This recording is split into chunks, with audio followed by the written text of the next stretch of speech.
Hello everyone, welcome to our channel রঙিন ধ্রুবতারা। তো আমাদের ফ্যামিলির তরফ থেকে তোমাদেরকে জানাই হ্যাপি ধনতেরাস অ্যান্ড দিওয়ালি। তো আমরা তো দিওয়ালিতে সেরকম কিছু সেলিব্রেশন করি না, বাট হ্যাঁ, ধনতেরাসের দিন সবাই যেরকমভাবে পুজো করে সন্ধেবেলা সেরকম করা হয়েছে। এ দেখো তোমরা দেখতে পাচ্ছ। আর তোমরাও জানিও তোমরা ধনতেরাসের দিন কি করলে না করলে।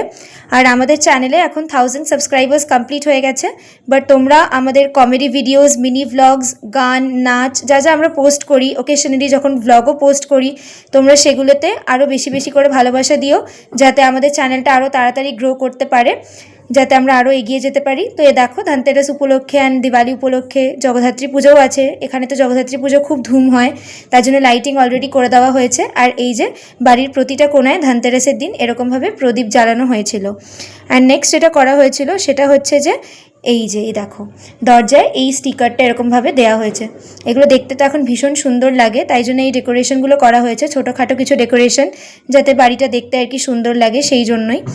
আর এই যে এখন দেখো কিছু স্টিকার্স আমরা নিয়ে এসেছি। এই যে মা লক্ষ্মীর পা আঁকা এখানে, সেরকম স্টিকার্স আমাদের যেখানে পুজো হয় আসন তার নিচে লাগিয়ে দেওয়া হলো। এই যে আর ঘরের প্রতিটা চৌকাঠে এরকম ডিফারেন্ট ডিফারেন্ট স্টিকার্স লাগানো হয়েছে। এটা আমাদের এন্ট্রান্স, বাইরেও একটা স্টিকার লাগানো হয়েছে আমাদের এন্ট্রান্স গেটের বাইরে, বাট ওইটা তোমাদের কালী পুজোর মিনি ব্লগে দেখিয়ে দেবো। আর আমরা দিওয়ালি সেলিব্রেট করতে পারি না বলতে, দুদিন তো দিওয়ালি হয়, তার মধ্যে যেদিন কালী পুজো সেদিনটা আমরা বাজি ফাটাতে পারি না বা দিয়াজ জ্বালাতে পারি না, যেহেতু একটা অ্যানসেস্ট্রাল টাইমে দুর্ঘটনার জন্য। তোমরা লাইক, কমেন্ট, শেয়ার করে সাবস্ক্রাইব করো, কালী পুজোর ভিডিও আসবে।